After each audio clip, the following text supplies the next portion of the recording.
Hey, friends, welcome to the Mindset Podcast. I'm your host, Sally Allen, and today we are busting out a leadership truth that no one really talks about. Here it is. You are not leading with your emails, you're not leading with your memos, you are leading with your mind and your thoughts. Your team isn't just following what you say, they're absorbing what you believe. They're absorbing what you believe about the company, the mission, and most importantly, yourself.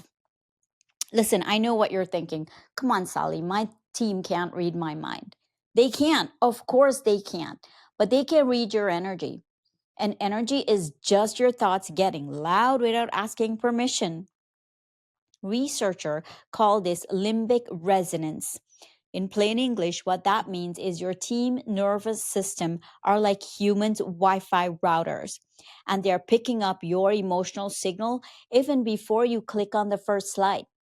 So leadership isn't logical at first, it's biological. You can say, we've got this on repeat, but if your internal state is screaming, this is a dumpster fire, guess what? That's the message that the team will believe. It's not one of your perfect formatted email. They will believe your energy. If you think leadership is mainly about managing other people, you're already behind. Talk or expensive retreat can override a leader whose mind is broadcasting fear louder than the company Wi Fi. Here's the kicker: your words and your vibes might be throwing two completely different parties. And the team will always show up to the louder one. You can say, I trust you to figure this out, while you're thinking, please don't mess this up.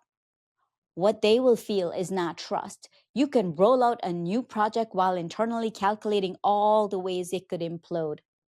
They might not know the details, but they will feel the hesitation in the room. If you want better outcomes, better meetings, better engagement, you don't just upgrade the project management software. You upgrade the mental software running in here. You are in charge of that. Your thoughts are the quiet engine running the show.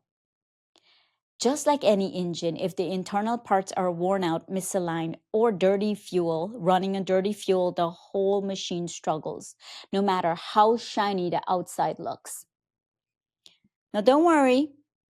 Let's do a few things here, okay? Step one, audit your mental playlist. Before you open your mouth, check what's playing in your head. Is it I hope we don't screw this up? Or is it that we belong to this room, everyone belongs to this table, my team is going to rock it? If your internal playlist is self-doubt greatest hit, don't be surprised when the room feels it. The fix isn't to fake confidence, it's to upgrade the playlist. That means catching unhelpful thoughts before they run the meeting for you. Number two, set a leadership thought. Great leaders load their minds on purpose. Try anchoring thoughts like, I create stability, not chaos. Or, my leadership isn't about knowing everything, it's about trusting the process. This isn't fluff affirmation, it's strategic mental priming. You won't run a major presentation without checking your slide, would you? Don't run a meeting without checking your mindset.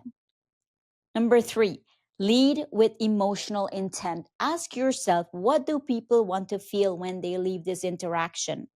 If you want them to feel clear, confident, or ready, you have to embody that first. People respond to the environment you create. You're the thermostat. It is not enough to have the company's value planted on a poster in the break room. You are the walking, talking vision of those values. If you want your team to feel steady during the change, you cannot walk in radiating panic. Four, rehearse reality, not just positivity. This isn't just about pretending everything is perfect, like I said before. It's about seeing the challenge and deciding who is going to be in the middle of it.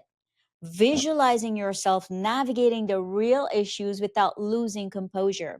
And here's a big one. If your leadership says mistake equal incompetence, your team will play it safe. But if it says mistake equal data, you create a culture where people grow instead of hide. They will stop hiding. They will come out of the woodwork and be vulnerable. That starts with you. If you can't forgive yourself for a small error, they won't forgive themselves either. Self leadership sounds like that didn't go perfectly, and I'm still a strong leader. I missed something, and I can still trust myself. I'll improve next time. And that growth makes me better, not broken. Real confidence isn't I'll never messed up. Real confidence is even though I messed up, I know who I am because I have a track record. That's the confidence that trickles down to the team. Listen, if you want to flip the switch on this, you can start small. Before your next meeting, ask, what emotional environment am I walking into? What do I want to create on purpose? What thoughts supports that outcome? Set your tone before you set your agenda.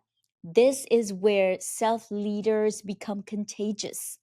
When you take ownership of your energy, the room changes, even if the agenda stays exactly the same. You can have the most beautiful KPI on the board and the perfect strategy deck.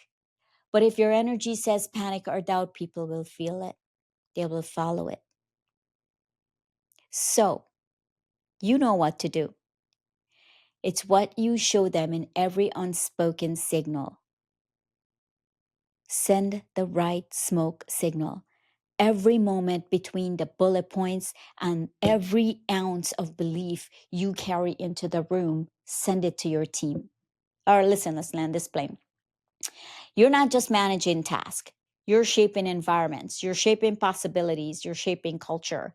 And it's one thought at a time, one mindset at a time, one self leadership moment at a time. Your team doesn't need perfect strategy. They need a leader whose beliefs are intentional, not accidental. Lead yourself first. Believe bigger, stand taller, think clearer, because your thoughts are already leading the room.